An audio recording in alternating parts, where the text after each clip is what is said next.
Olá, turma! Nessa aula eu vou corrigir com vocês as atividades da sexta semana do PET 3 para a gente fechar o nosso terceiro bimestre. Nessa semana a gente está falando de funções definidas por partes. É muito fácil perceber pelo exercício aqui que uma função definida por partes ela vai ser apresentada dessa maneira, ou seja, a fórmula que define a função, a lei de formação, ela aparece definida em várias partes, nesse caso em duas partes. Então eu tenho aqui y igual a x mais 1, se eu considerar o x variando de 0 até 3, inclusive o 0 e inclusive o 3. Então aqui eu estou falando que o x ele pode ser igual a 0 também, e ele pode ser igual a 3, e qualquer número variando entre 0 e 3. Na segunda parte da função eu tenho y igual a menos x mais 7, para x variando de 3 até 6. Aqui eu não posso considerar o x igual a 3, porque aqui não tem o sinal de igualdade. Mas eu já considerei o 3 para essa parte da função como valor de x. E aqui eu posso considerar o 6 como valor de x para eu fechar aqui o meu domínio variando de 0 até 6 para essa função. Então eu vou fazer um esboço do gráfico e vou começar como todos os outros. Eu vou construir uma tabela, porém essa tabela agora vai ter duas etapas, porque cada parte da função eu vou considerar uma função separada aqui para eu construir o gráfico. Então eu tenho aqui a primeira parte da função, y igual a x mais 1. E a segunda parte da função, y igual a menos x mais 7. Eu vou atribuir valores para x de acordo com esse intervalo aqui. Então, para a primeira parte da função, o x vai variar de 0 até 3. Vou pegar só números inteiros, 0, 1, 2 e 3. E para a segunda parte da função, o x varia de 3 até 6. Porém, o x não pode ser igual a 3. Então, o primeiro número inteiro que eu tenho aqui seria o 4, né? E depois o 5 e, por último, o 6. Mas é bom lembrar que esses valores de x são números reais.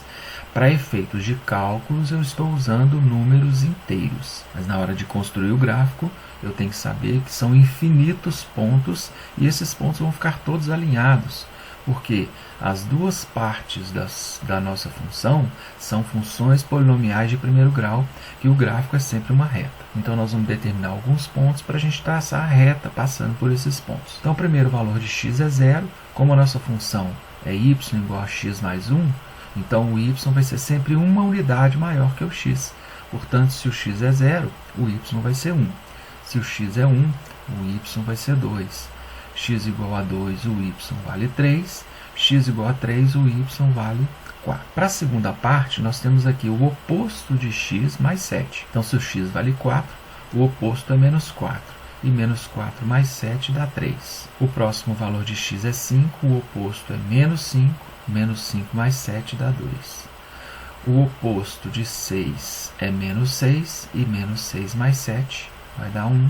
Está aí o último ponto para eu marcar. Agora eu vou traçar esses pontos no plano cartesiano e vou traçar uma reta passando por esses pontos. Na verdade, eu não vou traçar uma reta, vou traçar um segmento de reta passando por esses pontos, porque o meu domínio foi limitado entre 0 e 6. Então, eu só vou marcar pontos que atendem a essas condições aqui. Portanto, o meu gráfico vai ficar dessa forma. Um segmento aqui, ó, de reta crescente, que é a primeira parte da minha função, e um segmento de reta decrescente, que mostra a segunda parte da minha função. Questão número 2. Esboce o gráfico da função y igual a menos x mais 1, para x variando de 0 até 3, incluindo as extremidades 0 e 3, e y igual a x menos 5, para x variando de 3 até 6, excluindo a extremidade 3 e incluindo a extremidade 6. É o mesmo domínio, varia de 0 até 6. Nós vamos fazer a mesma coisa, montar uma tabela em duas partes. Para a primeira parte da função, menos x mais 1. Para a segunda parte da função, x menos 5. Os mesmos valores de x que eu atribuí no exercício anterior eu vou usar aqui. E agora eu vou achar os valores de y para cada valor de x que eu tenho. Então, na primeira função, eu tenho o oposto de x mais 1.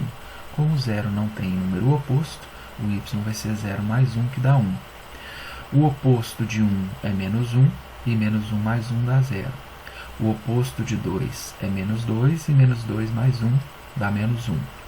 O oposto de 3 é menos 3, menos 3 mais 1 igual a menos 2. Está aí o último ponto dessa parte da função. Passando para a segunda parte, y igual a 4.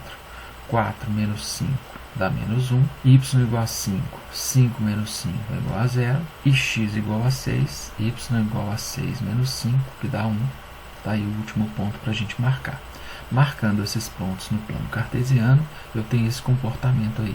A primeira parte da função, eu tenho uma função decrescente. A gente observa os pontos descendo. A segunda parte da função, eu tenho uma função crescente. A gente observa os pontos subindo. Agora eu vou traçar os segmentos de reta. Um decrescente e o outro crescente, passando por esses pontos. Está aí o gráfico da minha função definida por essas duas partes. Terceira questão.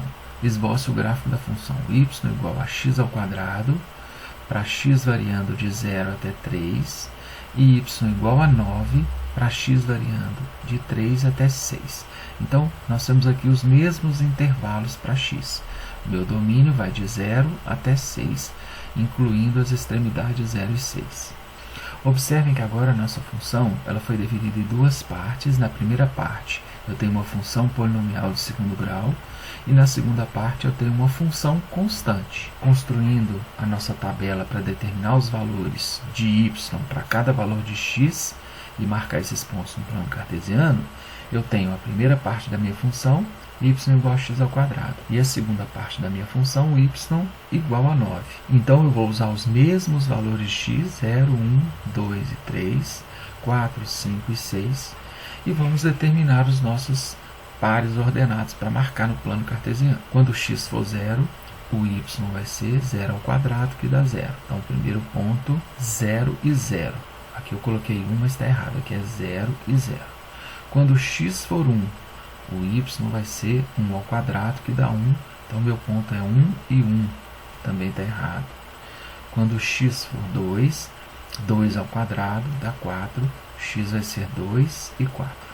E quando x for 3, o y é 3 ao quadrado, que dá 9.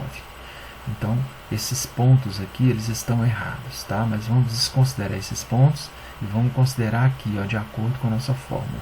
Eu fiz uma cópia dos pontos da questão anterior, por isso que ficou errado aqui, tá?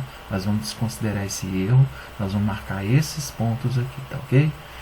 Agora, para x igual a 4, nessa parte da função, o y vai ser igual a 9. Como é uma função constante, qualquer que seja o valor de x, o y vai assumir sempre o mesmo valor. Então, quando x for 4, o y vai ser 9. Quando x for 5, o y também vai ser 9. Quando x for 6, o y também vai ser 9. Então, eu tenho esses pontos para marcar no plano. Marcando todos os pontos no plano, eu teria isso aqui. Então, primeiro ponto, x igual a 0, y igual a 0. Está aqui. Depois, x igual a 1, y igual a 1. X igual a 2, o y igual a 4. X igual a 3, o y igual a 9. Então, a gente observa o comportamento da nossa curva aqui, da nossa parábola, né? Ó. No caso aqui, a gente vai usar só um pedaço da parábola aqui para representar esse gráfico. E para essa segunda parte aqui, a gente observa que para qualquer valor de x maior que 3, o y vai ser sempre igual a 9. Então, traçando a minha reta e a minha curva aqui, o meu gráfico vai ficar dessa maneira. Observe que aqui nessa parte onde a minha função é constante, eu tenho aqui um segmento de reta paralelo ao eixo x, porque todos os valores de x têm a mesma imagem y. Obrigado pela atenção e bons estudos.